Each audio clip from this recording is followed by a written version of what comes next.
తాకట్టులో ఉన్న బంగారాన్ని విడిపించి ఆ రోజు ఆన్లైన్ ధరకే కొంటుంది Kommuri gold.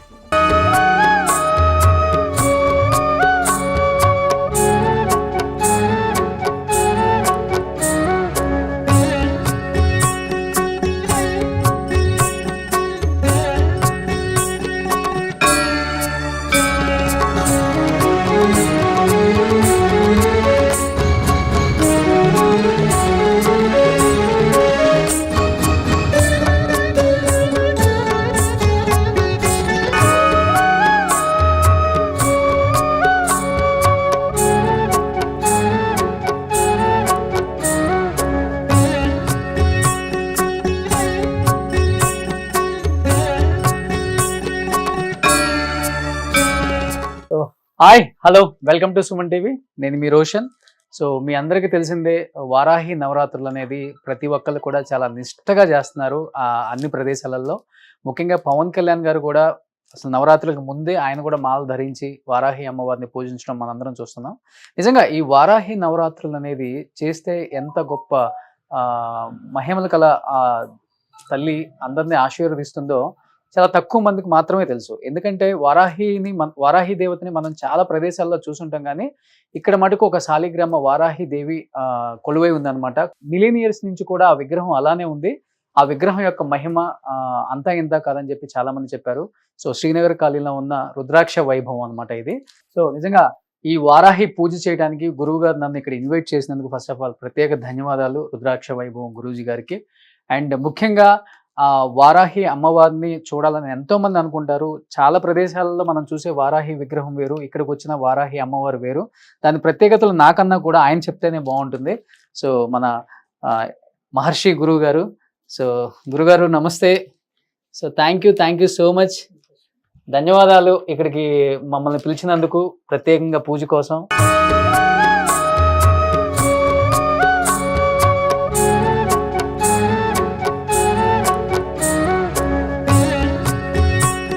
First of all thank you so much Srikrishna Chamundeshwari Maharshi గారు. నిజంగా ఇక్కడికి పిలవటం నిజంగా చాలా హ్యాపీగా ఉంది, నాకు చాలా బ్లెస్సింగ్గా ఫీల్ అవుతున్నాను. చాలా సంతోషం అన్న. అంటే నేను విన్నది ఏంటంటే, సో మనం అన్ని చోట్ల వారాహి అమ్మవారిని చూస్తూనే ఉన్నాం, కానీ ఇక్కడ కొలువై ఉన్న వారాహి అమ్మవారు చాలా ప్రత్యేకత కలిగి ఉన్న అమ్మవారు అని చెప్పేసి నేను విన్నాను. కొన్ని మిలియన్స్ నుంచి కూడా ఉందని విన్నాను. ఏంటి గురువు గారు ఫస్ట్ ఆఫ్ ఆల్ ఇది? అంటే ఇది ప్రత్యేకమైనటువంటి ఒక సాలగ్రామం అనమాట. సాలగ్రామంలో కూడా చాలా నందీశ్వర సహిత, యోగేశ్వర సహిత వారాహి అమ్మవారు, వారాహి ముద్రలతో కూడుకుని ఉంటుంది లోపల. ఓకే. అమ్మవారు చాలా విశేషంగా ఉంటుంది. యోగేశ్వర అంటే లోపల బంగారు లింగం ఉంటుంది అనమాట. చాలా విశేషంగా చూడొచ్చు మనం. ఇది మనం కార్బన్ డేటింగ్ టెస్ట్ చేసినా కూడా కొన్ని మిలియన్ ఇయర్స్ వయస్సు దానికి చెప్తుందన్నమాట ఈ విగ్రహానికి. ఇది చాలా పెద్ద శాలిగ్రామం అనమాట. ఇది అమ్మవారు నాకు స్వప్నంలో కనిపించి నన్ను వారాహిగా ప్రతిష్ఠ చేయమని చెప్పడంతో లాస్ట్ ఇయర్ మనం అమ్మవారి ప్రతిష్ఠ అంటే విడిగా పూజలు ఎన్నో సంవత్సరాలు జరుగుతున్నా ప్రత్యేకంగా మనం లాస్ట్ ఇయర్ నుంచే మనం ఈ అనుష్ఠాన పూజలు అనేది ప్రారంభించేయడం జరిగింది ఇక్కడ. ఇంత ప్రత్యేకత కలిగిన విగ్రహం దగ్గర నన్ను పూజకు పిలిచినందుకు నిజంగా థ్యాంక్ యూ సో మచ్. ప్రపంచంలో ఇటువంటి శాలగ్రామ వారాహి అయితే ఇంకా ఎక్కడ లేదు, ప్రపంచంలో లేదు. ఇది చాలా అరుదైనది, చాలా అన్నో లక్షణాలు కలిగి ఉంది. ఇక్కడ వైబ్రేషన్ కూడా మీకు అర్థమవుతుంది, లోపలికి వచ్చినప్పుడే పాజిటివ్ వైబ్స్ ఉంటాయి అన్నమాట. చాలా విశేషతను సంతరించుకున్న అమ్మవారు. ఓకే, ఒకసారి కుంకుమార్చన చేయండి. ఓం హ్రైం గ్రైం చాముండాయ విచ్చే ఓం మాతే జగన్మాతే పాహి మాం ద్రాహి మాం రక్ష మాం ఓం ఐం హ్రైం ద్రైం ఐం గ్లౌం ఓం నమో భగవతే వార్తాళి వరాహముఖి అంధే నమః రుంధే నమః జంభే నమః మౌహే నమః స్తంభే నమః. సర్వదుష్టప్రదుష్టానాం సర్వేషాం సర్వవాక్స్థితర్చుర్మపగతి జిహ్వా స్తంభనం కురు శీఘ్రం వశ్యం కురు ఐం గ్లౌం టహ టహ టహ టహ హుం అస్త్రాయ ఫట్ స్వాహ.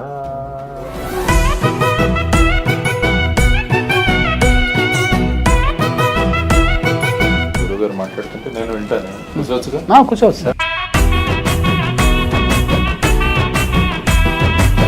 గురుగారు ధన్యోష్మి, ఎందుకంటే ఇక్కడికి రావటం అండ్ ముఖ్యంగా మీరు చెప్పినట్లుగా ఎక్కడ చూడని ఒక అవతారం ఇది. సో కొన్ని తరాల నాటి విగ్రహం అని చెప్పారు. ముఖ్యంగా అసలు వారాహి అమ్మవారు అంటే ఎవరు?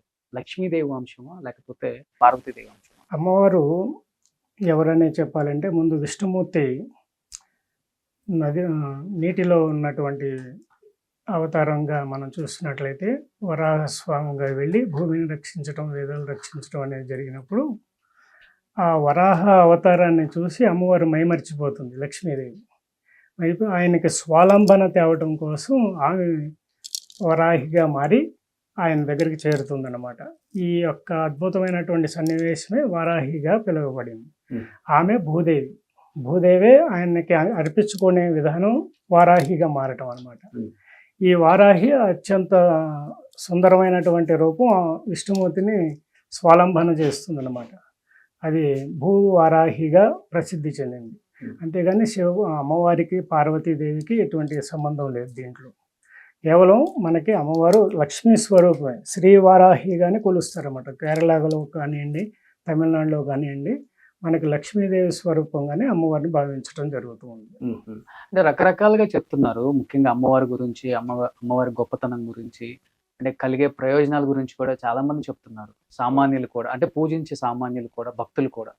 అంటే మీరు దైవాంశ సంభూతంగా భావిస్తుంటారు చాలా మంది మిమ్మల్ని, ఎందుకంటే మీకు వాక్శుద్ధి కూడా చాలా ఎక్కువ.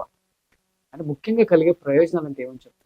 ఇప్పుడు వారాహి అమ్మవారు మనకి ఆజ్ఞా చక్రం మీద యాక్టివేట్ చేస్తూ ఉంటుంది అనమాట. అదేవిధంగా మనలో ఉన్నటువంటి షట్చక్రాలను కూడా యాక్టివేట్ చేస్తూ ఉంటుంది. దాంట్లో ముఖ్యంగా ఆజ్ఞా చక్రంలో కొలువై ఉంటుంది అమ్మవారు. తర్వాత పంచమి అమ్మవారు, అంటే మనలో ఉన్న పంచభూతాలను యాక్టివేట్ చేసే శక్తి కూడా ఆమె దగ్గరే ఉంటుంది. అలాగే శని ఎఫెక్ట్ను కూడా క్లియర్ చేసే శక్తి ఆమె దగ్గర ఉంటుంది. అలాగే రాహు యొక్క ప్రభావాన్ని కూడా తొలగించగల శక్తి అమ్మవారి దగ్గర ఉంటుంది. అలాగే భూ సంబంధమైనటువంటి వ్యవహారాలు కానివ్వండి, లేకపోతే మనలో ఉన్నటువంటి అంతర్గత రోగాలను తొలగించడంలో కానివ్వండి, అలాగే శత్రువులు మనల్ని శత్రువులు పీడిస్తూ ఉంటారు. మానసికంగా అవ్వచ్చు, శారీరకంగా అవ్వచ్చు, లేకపోతే ఆర్థికంగా కూడా అవ్వచ్చు. ఎవరైనా సరే ఆ శత్రు నిర్మూలన అనేది వారాహి పూజ చేస్తే తథ్యం. ఇంకా దాంట్లో తిరిగేలేదు. కాబట్టి వారాహి అమ్మవారిని పూజించడం వల్ల కలిగే ప్రయోజనాలు మన కొత్త లైఫ్ స్టైల్ని మనం క్రియేట్ చేసుకోవచ్చు అన్నమాట. అలా అని చెప్పి ఈ గుప్త నవరాత్రుల్ని పాడు చేసేసారు దాదాపు ప్రపంచంలో. ఈ మీడియా పరంగా కానివ్వండి, బాగా ఒకళ్ళని చూసి ఒకళ్ళు కానివ్వండి, గుప్త నవరాత్రులకు అర్థం లేకుండా జరిగిపోయింది. మంత్రాన్ని మనం బయటికి ఉచ్చరించడం కానివ్వండి, మంత్రం పబ్లిక్ చేసేయటం కానివ్వండి, అనుష్ఠానాలు పబ్లిక్ చేసేయటం చెప్పుకుంటూ ఉంటారు కదా. ఎందుకంటే పూజ ఇష్టపడని వ్యక్తి అనమాట అమ్మవారు.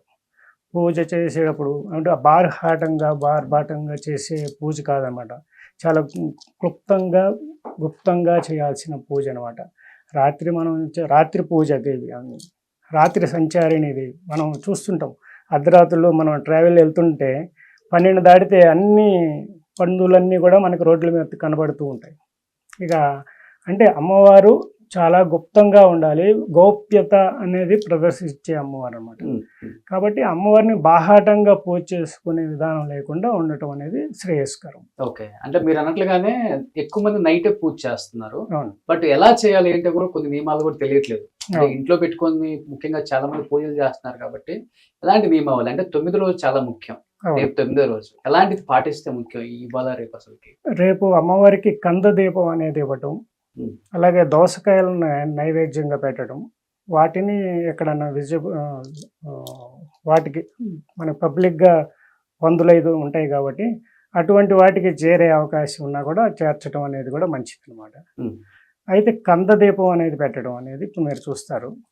కంద దీపం, కంద హారతి ఇవ్వటం, అమ్మవారికి కంద హారతి, కంద దీపం ఇవ్వటం అనేది చాలా ఇది. చిలకడ దుంపలు అంటే చాలా ఇష్టం అనమాట అమ్మవారికి. ఇలా కొన్ని ఇంపార్టెంట్ అయిన ఐటమ్స్తో అమ్మవారికి నైవేద్యం పెట్టడం, వాటికి అందజేయటం అనేది చేస్తే చాలా మంచి సంతృష్టిని పొందుతుంది అమ్మవారు. దానివల్ల కామ్యాలు నెరవేరుతాయి అనేది చాలా మంది ప్రతీతి. ఓకే, అంటే మంత్రజపం అనేది చాలా చాలా ప్రాముఖ్యత ఉన్నది అమ్మవారికి అని చెప్తున్నారు కాబట్టి మీరు అన్నారు కొంతమంది మంత్రం చదివే కూడా ఎలా కూడా తెలియదు. కొంతమంది పైకి చదువుతారు, కొంతమంది లోపల చదువుకుంటారు.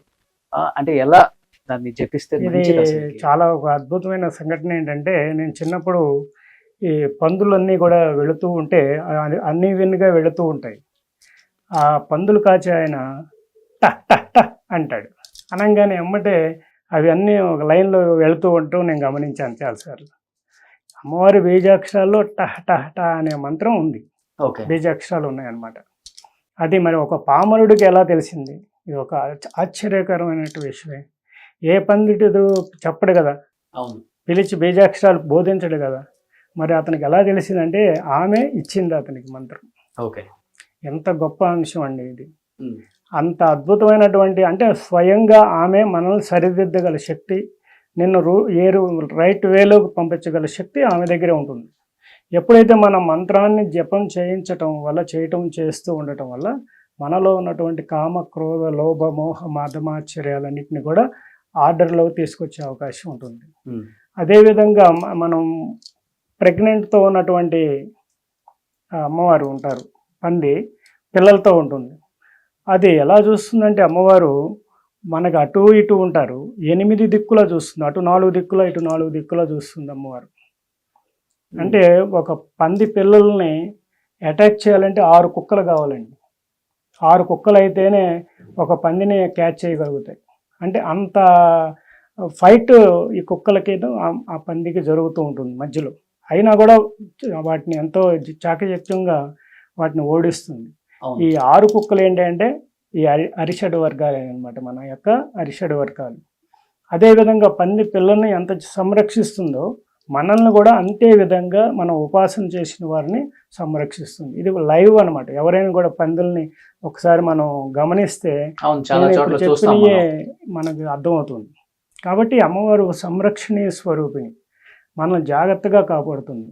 అలాగే లలిత పరాభట్టారికకు సర్వసైన్యాధ్యక్షురాలు. అమ్మవారి ఎడమ వైపే ఉంటుంది. అమ్మవారు ఏదైనా కొద్ది కాలు కదిపిందా ఎమ్మటే వారి యొక్క దుష్ట సంహారం కోసం బయలుదేరుతుంది అనమాట. ఓకే. అమ్మవారు సప్త మాతృకల్లో కూడా ఒకటి, అనమాట. ఈ రక్త బీజుడిని సంహరించడం కోసం అమ్మవారు వీళ్ళందరినీ మళ్ళీ తీసుకున్న తరుణంలో ఈమె తన కత్తి, డాలు, ఒక మేకను పట్టుకొని గేదె మీద స్వారీ చేస్తూ రక్త బీజుడిని చంపి ఆ రక్తాన్ని తాగుతుందన్నమాట. ఇలా ఎన్నో విజయాలని ఆమె మనకు అనుగ్రహించింది లోకానికి. అదేవిధంగా దండనాయిక, తారాకాంతి తిరస్కారి అన్నమాట అమ్మవారు. చాలా విశేషంగా ఉంటుంది అమ్మ. విశుక్ర ప్రాణహరణ వారాహి వీర్యనందిత అని మనకు లలిత సహస్రనామంలో కూడా చెప్పబడింది. అమ్మవారి యొక్క వైభవం అంతా ఇంత అని మనం చెప్తా ఉంటే ఇంకా చాలా ఉంటుంది అనమాట. ఓకే. అంటే ఎక్కడెక్కడ ఉన్నాయి టెంపుల్స్ అసలుకి? అంటే హైదరాబాద్, మన తెలంగాణ, ఏపీలో లేవన్నారు అసలు? అవును, నేను ఉపాసన చేసింది అయితే, అంటే మొదటిదైతే నేపాలే బారాహి టెంపుల్, తారా బారాహి టెంపుల్ అని అంటుంటారు. అక్కడ చాలా వజ్ర బారాహి టెంపుల్ అంటారు అన్నమాట. అది అసలు చాలా తాంత్రిక అండి. అక్కడ కొన్ని వందల వేల దున్నపోతుల్ని పెంచుతారు, అమ్మవారికి తర్పణం చేస్తారు, వాటిని రక్త తర్పణాలు. అత్యంత దారుణమైనటువంటి, అంటే ఎక్కువ బలి కార్యక్రమాలు జరిగే ప్లేస్ అనమాట అది. అలాగే కేరళలోనూ ఉంది, అలాగే మన తమిళనాడులోనూ ఉంది. కొన్ని చోట్ల మాత్రమే మనకి అమ్మవారి విగ్రహాలు మనకు కనిపిస్తుంటాయి. ఇప్పుడు బాగా ప్రాచుర్యంలోకి వెళ్ళింది. మీ యొక్క సుమన్ టీవీ ప్రభావం కూడా బాగుంటుంది కాబట్టి బాగా పూజలు అందుకోవడం, చాలామందికి బాధలు తగ్గుతాయి ఈ కారణంతో. సో ముఖ్యంగా అయితే మనకి నేపాల్లో ఉన్నటువంటి టెంపుల్ ప్రాచీనమైంది అన్నింటికంటే కూడా. తర్వాత తమిళనాడు అనేది ఎక్కువ ప్రాచీన్యత పొందింది. బృహదేశ్వర ఆలయంలో ఉంది, అలాగే తంజావూరులో కూడా ఉందన్నమాట. ఓకే. సో జేడి గారు, మీరు అమ్మవారి గురించి విన్నదంటే ఏమన్నా? అదే ఇప్పుడు గురువు గారు చెప్పినట్టు ముఖ్యంగా ఈ నవరాత్రులు అన్నవి చాలా ముఖ్యమైన విశేషం. ఇంతకుముందు ప్రాచుర్యంలో లేవు, అవి గుప్తంగా జరిగేవి అన్నది మనందరికీ తెలిసిన విషయం. శ్లోకాలు కూడా ఉన్నాయి, వారాహి శ్లోకాలు. ఈ నవరాత్రుల్లోనూ వాటిలను మనం జరుపుకుంటూ వాటిని మననం చేసుకుంటూ నేను కూడా చేస్తుంటాను. సో ఆ విధంగా ఉంది. మీరు అన్నట్టు వారు అన్నట్టు ప్రాచుర్యంలోకి వచ్చింది. తర్వాత ముఖ్యంగా పవన్ కళ్యాణ్ గారు కూడా వారి ప్రచారానికి వారాహి అని పేరు పెట్టడం వల్ల మొత్తం రాష్ట్రంలోనే, ఉభయ రాష్ట్రాల్లో కూడా ఈ విషయం ప్రాచుర్యంలోకి రావడం, తర్వాత వారు కూడా ఈ విధంగా దీక్షలు చేస్తుంటారు. సో ఆ విధంగా మీరు చెప్పినట్టు ప్రజలందరికీ ఇప్పుడు ఈ విషయాలు తెలిసాయి. దానివల్ల కొత్తగా ఉత్సాహము, తర్వాత తెలుసుకోవాలన్న ఆరాటం కూడా ప్రజల్లో పెరిగింది. ఎప్పుడైనా కూడా ఫైనల్గా ఆధ్యాత్మిక దిశగా మనం ప్రజల్ని తీసుకువెళ్ళాలి. అది చాలా ముఖ్యమైన విషయం. ఎందుకంటే ఆధ్యాత్మికంగా మనిషి నియంత్రణలో ఉంటే స్వభావం కూడా నియంత్రణలోకి వస్తుంది. అంటే తన కాన్సన్ట్రేషను, ఏకాగ్రత కూడా పెరుగుతుంది. తప్పు చేయకూడదు అన్న ఒక భావన కూడా వస్తుంది. ఎందుకంటే భారతదేశానికి ఆయువు పట్టు ఆధ్యాత్మికత. దాని నుంచి మనం ఎప్పుడైతే దూరం అవుతామో, ఇప్పుడు ప్రస్తుతం సమాజంలో జరుగుతున్న నేరాలు ఘోరాలు అన్నవి ప్రధానంగా మనకు ఆయువు పట్టు అయిన ఆధ్యాత్మికత నుంచి బయటికి వెళ్ళడం. కాబట్టి సమాజాన్ని మళ్ళీ ఆధ్యాత్మికత దిశగా తీసుకువెళ్ళడం అన్నది చాలా ముఖ్యం. అందుకనే గురువుగారు చెప్పినట్టు ప్రజలను ముఖ్యంగా ఇళ్లలోనూ తర్వాత సామూహికంగానూ ఈ విధంగా పూజలు చేయడం వల్ల ప్రజల యొక్క స్వభావము, వాళ్ళ ప్రవర్తన, వాళ్ళ ఏకాగ్రత ఇవన్నీ పెరిగి మనల్నంటూ ఎవరో చూస్తున్నారు, మన ప్రవర్తనను గమనిస్తున్నారన్న విషయం కనుక మనలో అవుతే మన ప్రవర్తన సక్రమంగా ఉంటుంది. ఎందుకంటే చాలా చోట్ల ఒక చిన్న ప్రయోగం జరిగింది. మనుషుల ప్రవర్తన ఎలా ఉంటుందంటే, ఒక చోట డబ్బులతో నిండిన ఒక సంచిని రోడ్డు మీద పెడతారు. అది పెట్టగానే 2 సెకండ్లో మాయమైపోద్ది. ఆ తర్వాత ఇంకొక సంచిని పెట్టి సీసీటీవీ కెమెరాలు పెడతారు. అది 2 సెకండ్లో మాయమవుతుంది. ఆ తర్వాత ఒక సంచిని పెట్టి సీసీటీవీ కెమెరాలు పెట్టి ఈ ప్రాంతం సీసీటీవీ సర్వేలెన్స్లో ఉందని రాస్తారు. ఆ సంచి అలాగే ఉండిపోతుంది. అంటే ఒక వ్యక్తులు మనల్ని ఎవరైనా గమనిస్తున్నారంటే మనుషుల యొక్క ప్రవర్తన మారుతుంది. అదే ఈ విధంగా మనల్ని ఎవరో గమనిస్తున్నారన్న భావం మనలో ఉన్నప్పుడు ఏమవుతుందంటే మన స్వభావం మారుతుంది. అదే ఆధ్యాత్మికత. ఆ దిశగా వెళ్ళడం, మనల్లో మనం పరిశోధించుకోవడమే ఆధ్యాత్మికత. మన గురించి మనం లోతుగా తెలుసుకోవడమే ఆధ్యాత్మికత. కాబట్టి ఆ విధంగా ఈ విధమైన విషయాలు ముందుకు అసలు ఈ అంశంలో మిమ్మల్ని ఎంతవరకు ఎవరు చూసుంటారు జేడి గారు? వారిలో చాలా ఆధ్యాత్మిక కోణం దాగి. అంటే జేడి గారు అన్నట్లు నిజంగా జనంలో కొంత మార్పు అయితే మొదలైంది పవన్ కళ్యాణ్ గారి వల్ల. ఆయన ప్రచార రథాన్ని కూడా వారాహి షేప్ లోనే చేయించడం కానీ, పేరు పెట్టడం కానీ, తర్వాత ఆయన వారాహి అమ్మవారిని పూజించే విధానం చూసి చాలా మందిలో మార్పు వచ్చింది. ముఖ్యంగా ఆయన ఫ్యాన్స్ కావచ్చు, లేకపోతే మనలాంటి వాళ్ళం చాలా మంది, మేము కూడా. వారాహి అమ్మవారిని పూజించటం అనేది ఆయన పూజ చేసిన దగ్గర నుండి వారాహి అమ్మవారికి కూడా వెలుగు వచ్చింది ఒక రకంగా చెప్పాలంటే. అది కూడా ఒక గొప్ప విషయం అని చెప్పుకోవచ్చు. అలాగే వారాహి పవన్ కళ్యాణ్ గారి భక్తులు అందరూ, అంటే శిష్యులందరూ కానివ్వండి, వారి అభిమానులు కానివ్వండి, ఈ వారాహి పూజ చేయడం వాళ్ళు కూడా ప్రారంభించి ఉంటారు చాలామంది. వారందరూ కూడా చాలా మార్పులు వస్తాయి, ఇంకా మంచి మంచి ఫలితాలు పొందుతారు అన్నమాట. ముఖ్యంగా అమ్మవారి పూజలో ఏం చేయకూడదు అంటే ఎటువంటి నిషేధం ఉంటాయి? దీంట్లో ఏంటంటే శాక్తేయ విధానాలు ఉన్నాయి, అంటే తాంత్రిక విధానాలు ఉన్నాయి. ఇది అమ్మవారు మనలో నెగిటివ్ ఎనర్జీని తీసేస్తుంది అన్నమాట. ఎంత వరకు నెగిటివ్ ఎనర్జీని తీసేస్తుందంటే అల్టిమేట్ ఇంకా మనలో ఉన్నటువంటి నెగిటివ్ మొత్తం తీసేస్తుంది. అయితే మన బాడీలో నెగిటివ్ పాజిటివ్ రెండు ఉంటేనే కదా సమతుల్యత జరిగితేనే. కాబట్టి ఎక్స్ట్రా ఉన్నటువంటి డిజార్డర్స్ ఏవైతే ఉన్నాయో నెగిటివ్ ఎనర్జీని దాన్ని పూర్తిగా తొలగిస్తుంది అన్నమాట. ఈ క్రమంలో ఏంటంటే శాక్తేయ విధానం, తాంత్రిక విధానాల్లో ఈ మందు, ఈ మాంసాలతో నైవేద్యాలు పెట్టి చేస్తుంటారు. అది చేయటం వల్ల ఏమవుతుందంటే అది ఇంకొక రూపంలోకి మారుతుంది అనమాట. ఆ యొక్క నెగిటివ్ ఇంపాక్ట్ ఎఫెక్ట్ పడుతుంది వాళ్ళకి కూడా పడుతుంది. తర్వాత ఆమె వజ్రవారాహిగా ఉన్నప్పుడు, స్వప్నవారాహిగా ఉన్నప్పుడు, ఉపాసన చేసేటప్పుడు చాలా మోస్ట్ డేంజరస్ అనమాట. అంటే ఎక్కడ సంతృప్తి లేకపోయినా ఎమ్మటి వాళ్ళ మీదే దుష్ట ప్రభావం పడుతుంది వాళ్ళ మీద. అంటే అది తట్టుకోలేరు ఆ ఎనర్జీని. సో అందువల్ల ఎంతవరకు కూడా వారాహి ఉపాసన చేస్తారంటే వద్దనే చెప్తాం. మీరు ఎంతవరకు చేయాలో ఎవరికైనా కూడా. ఉపాసకులు అయితే చేయొచ్చు, కానీ మామూలుగా గృహస్థులు ఎవరు కూడా పెద్ద పెద్ద వజ్రవారాహి, స్వప్న వారాహిని చేసి కష్టాలు తెచ్చుకోకూడదు అన్నమాట. ఎందుకంటే ఆమె సంతృప్తి పరచడం అనేది అంత తేలికైన అంశం కాదు. కాబట్టి అవన్నీ కూడా గుప్తంగా ఉంచడమే మంచిదని నా అభిప్రాయం.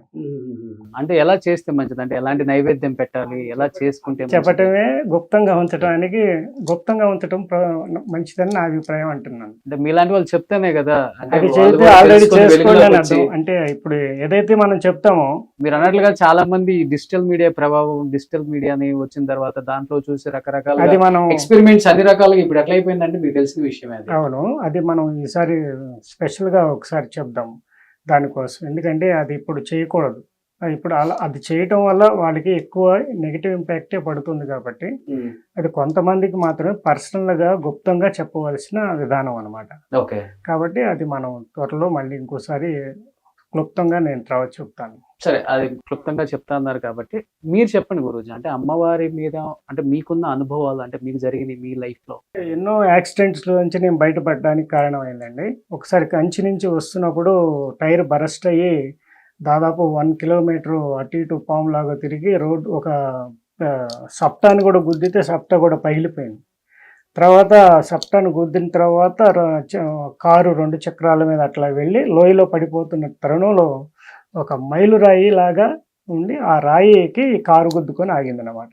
నాకు వరాహి అమ్మవారే ఆపింది అని నాకు బాగా విశ్వాసం. జేడి గారు, మీరు ఎప్పుడైనా విజిట్ చేశారండి వారాహి అమ్మవారి టెంపుల్? నేను తమిళనాడులో విజిట్ చేశాను. తమిళనాడులో విజిట్ చేశాను నేను. గురుగారు చెప్పినట్టు నేపాల్ ఎప్పుడు నేను అటు వెళ్ళలేదు, కానీ తమిళనాడులో ఉన్నాయి. బృహదేశ్వర ఆలయంలో కూడా ఉన్నది. తమిళనాడు ఆలయాల్లో కూడా వారాహి మూర్తి సర్వసాధారణంగా ఉంటుంది, అక్కడ సాధారణంగా ఉంటుంది. కాబట్టి తమిళనాడులో గుళ్ళకు వెళ్ళి అక్కడ వెళ్ళినప్పుడంతా కూడా చాలా సందర్భాల్లో వారాహి మూర్తి అక్కడ ఉండి దాని పూజలు కూడా జరుగుతుంటాయి. అవును. మీరు ఎప్పుడైనా అంటే మీకు కలిగిన అనుభూతులు అంటే అలాంటి అంటే చాలా అరుదు మనకి, ఎందుకంటే మన తెలుగు రాష్ట్రాల్లో ఎక్కడ చూడలేము మనం వారాహి అమ్మవారి టెంపుల్ కానీ లేకపోతే విగ్రహం కానీ ఇలాంటి ప్రత్యేకంగా ఇలాంటివి. అంటే పవన్ కళ్యాణ్ గారు లాంటి ఒక వ్యక్తి ఒక అమ్మవారు వారాహి ఉందని చెప్పిన తర్వాతే ప్రచురణలోకి వచ్చింది చెప్పాలంటే. సో మీకు కలిగిన అనుభూతులు లేకపోతే మీ లైఫ్ లో జరిగిన మిరాకిల్స్ అంటే ఏమని చెప్తారు? ఎందుకంటే నా చిన్నతనం అంతా కూడా శ్రీశైలంలో జరిగింది. నేను చిన్నతనం అంతా కూడా 24 సంవత్సరాలు అక్కడ పెరిగాను. కాబట్టి ఆ ఆధ్యాత్మిక ప్రదేశంలో పెరగడం వల్ల అక్కడ ఉన్న వైబ్రేషన్స్ ఎప్పుడు కూడా స్వయంభూ ఎక్కడైతే ఉంటుందో అక్కడ ఆ ప్రాంతంలో ఉన్న వైబ్రేషన్స్ వేరుగా ఉంటాయి. అంటే స్వయంభూ వైబ్రేషన్స్, ఆ తర్వాత పెద్ద ఋషులు ప్రతిష్ఠించిన మూర్తులు, ఆ తర్వాత రాజులు ఇలాంటివి ప్రదర్శించినవి ఇవి ఈ సీరియల్లో వస్తాయి ఎప్పుడైనా కూడా. కాబట్టి స్వయంభూ ఎక్కడైతే ఉంటుందో, ఫర్ ఎగ్జాంపుల్ మీరు అక్కడ చూసుకుంటే శ్రీశైలంలో మనం అష్టాదశ శక్తిపీఠాల్లో ఉన్నది, జ్యోతిర్లింగాల్లో కూడా ఉంది. కాబట్టి ఆ ప్రాంతం యొక్క ప్రభావం, ఆ ప్రాంతంలో ఉన్న అక్కడికి వెళ్తేనే ఒక వైబ్రేషన్లో ఉంటాం మనం. ఆ తర్వాత ముఖ్యంగా ఋషులు ప్రతిష్ఠించినవి, ఆ తర్వాత రాజులు ప్రతిష్ఠించినవి. సో ఆ విధంగా ఎందుకు మనం స్వయంభూ దగ్గరికి ఎక్కువగా వెళుతుంటామంటే ఆ ప్రాంతాల్లో ఉన్న ప్రభావాలు. జేడి గారు చెప్పినట్లు స్వయం అనేది ఎక్కడ ఉంది వారాహి అమ్మవారి? నేపాలే. ఇది స్వయంభే కదా. ఓకే, ఇది స్వయంభే. స్వయంభూ అండి, అమ్మవారి స్వయంభూ. అమ్మవారి యొక్క బీజాక్షరాలు మనం చేస్తూ ఉంటే మనలో షట్చక్రాలన్నీ కూడా యాక్టివేట్ అవ్వటం అనేది చాలా ఫాస్ట్గా ఉంటుంది. ఆజ్ఞాచక్రంలోకి మంచి తొందరగా వస్తుంది. అలాగే ఒక ముద్రలో కూర్చొని అమ్మవారికి ధ్యానం చేయటం అనేది కూడా చాలా ఇంపార్టెంట్ ఉంటుంది. అది చేయటం కూడా మంచి ఫలితాలు ఇస్తుంది అన్నమాట. ఉపాసన చేసేటప్పుడు మనం ఈ కాన్సన్ట్రేషన్ అనేది చాలా ఇంపార్టెంట్. శబ్దాలు చేస్తూ గంటలు వాయించేస్తూ చాలా డిస్టర్బెన్స్ చేస్తూ చేసే పూజ కాదనమాట. చాలా సైలెంట్గా గుప్తంగా చేయాల్సిన పూజ అమ్మవారికి. అలా మనం వారాహి నవరాత్రులను పూజ చేసుకోవడం. ఈ నవరాత్రులు చివరి రాత్రి రేపే కాబట్టి చక్కగా కందదీపం నైవేద్యం అనేది ఇవ్వటం అనేది మంచిది. కందలు ఉన్నాయి కదా, కంద చక్కగా స్పూన్తో తీసి దాంట్లో ఆవ నూనె, ఆవు నెయ్యి రెండింటిని కలిపి చక్కగా 5 ఒత్తులు ప్రమిదలు వేసి చక్కగా దీపం వెలిగించి అమ్మవారికి హారతి ఇవ్వచ్చు. ఇప్పుడు నేను హారతి ఇస్తాను కదా, అది కూడా మళ్ళీ అలా కూడా చేయొచ్చు అన్నమాట. హారతి ఇవ్వటం వల్ల ఆనందాన్ని ఇస్తుంది ఆమెకి. అలాగే దోసకాయలు నైవేద్యం, అలాగే చిలకడ దుంపల నైవేద్యం అనేది పెట్టడం బాగా ఇంపార్టెంట్. పానకం అనేది ఇవన్నీ సహజంగా ఇప్పుడు మన సోషల్ మీడియాలో అందరూ చెప్తున్నారు కదా, ఆ నైవేద్యాలన్నీ కూడా మనం ఫ్రూట్స్ నైవేద్యాలు అన్నీ కూడా పెట్టుకుంటూ రావాలి. ఓకే. సో అన్నిటికి మించి 9వ రోజు చాలా ఇంపార్టెంట్ ఒక రోజు. అంటే మీరు చెప్పినట్లు, ఎందుకంటే మీరంటే కొన్ని నియమాలు తెలియక కూడా కొంతమంది అంటే ఒక వీడియోలో ఒక రకంగా ఉంటుంది, ఒక వీడియోలో ఒక రకంగా ఉంటుంది. కొన్ని నియమాలు తప్పినప్పటికి కూడా 9వ రోజు మటుకు అమ్మవారికి ఎలాంటి పూజతో అమ్మవారికి చక్కగా తలస్నానం చేసి శుచిగా శుభ్రతగా ప్రశాంతత, మనసు కూడా శుచిగా ఉండాలన్నమాట. మనస్సు కూడా శుచిగా ఉండి నెమ్మదిగా ఉండాలి. మనసు హడావిడి కాకుండా నెమ్మదిగా ఉండి చక్కగా అమ్మవారికి ధూమ్రహారతి ఇవ్వాలి. ధూపహారతి ఇచ్చిన తర్వాత బాగా ధూపం ఇవ్వాలి. ధూపం ఇచ్చిన తర్వాత కొద్దిసేపు అమ్మవారిని ధూపంలో ఉంచి దర్శనం చేసుకోవడం.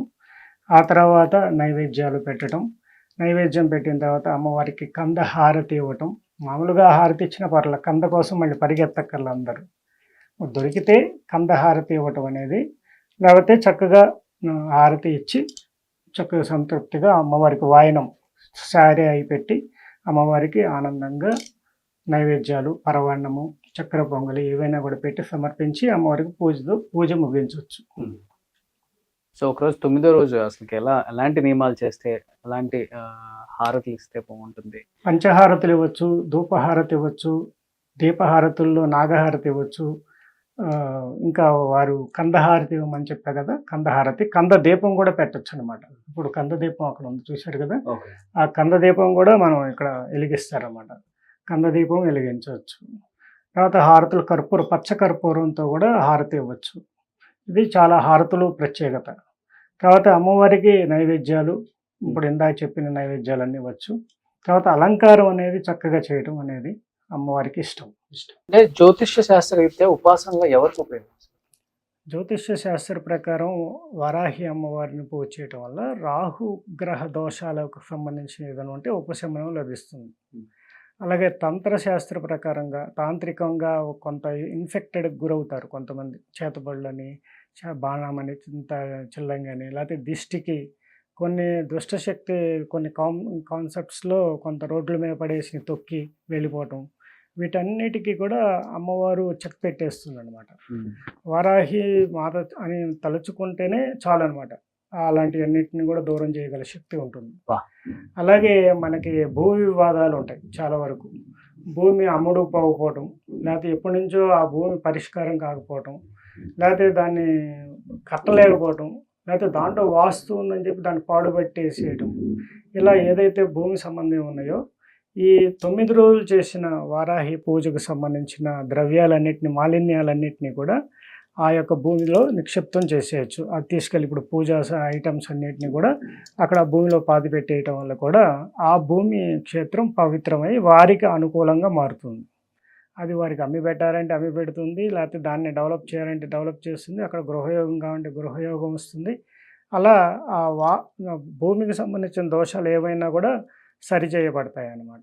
నిజంగా చాలా చాలా విశేషాలు తెలియనివి నిజంగా చాలా క్లుప్తంగా చెప్పారు. చాలా సంతోషం. నేను ఎక్కువ మాట్లాడను, ఎందుకంటే అనుష్ఠానంలో ఉంటాను కాబట్టి. అందుకే మీరు ఎన్నోసార్లు వీడియోలు రండి అంటున్నా నాకు ఆ సమయం సరిపోదు. నువ్వు గమనిస్తున్నావు కదా, మాకు సమయం సరిపోదు కాబట్టి మీ దగ్గరికి రాలేకపోవటం, వీడియోలు చేయలేకపోవటం అనేది జరుగుతూ ఉంటుంది. అయితే ఇంకా అమ్మవారి చాముండేశ్వరి మాతను కూడా మనం తెలుసుకోవాల్సిన అంశం ఉందన్నమాట. ఇక్కడ అమ్మవారు వజ్రకవచ సాలగ్రామంలో ఉన్నారండి. వజ్రకవచ సాలగ్రామంలో అమ్మవారి యొక్క హృదయంలో ఉంటారు. అమ్మవారు స్వప్నంలో కనిపించి నా చేత విగ్రహాన్ని తయారు చేయించింది అనమాట. అది ప్రతి సంవత్సరం మనం విశ్వశాంతికై 1108 నదీ తీర్థాలతో అభిషేకాలు అనేది ఈ సాలగ్రామాలన్నిటితోనూ అభిషేకాలు అనేది చేయటం అనేది జరుగుతూ ఉందన్నమాట. నిజంగా చాలా ధన్యవాదాలు గురూజీ. చాలా అంటే చాలా సంతోషంగా ఉంది. ఒక పాజిటివ్ వైబ్స్ ఉన్నాయి లోపలికి రాగానే. అండ్ జేడి గారు, నిజంగా మీరు కూడా ఇక్కడ జాయిన్ అయినందుకు చాలా చాలా మన అదృష్టం. గారు ఎప్పటి నుంచో చెప్తున్నారు, ఈ రోజు మన అదృష్టం ఇది. మమ్మల్ని కలవడం కూడా ఒక అదృష్టం.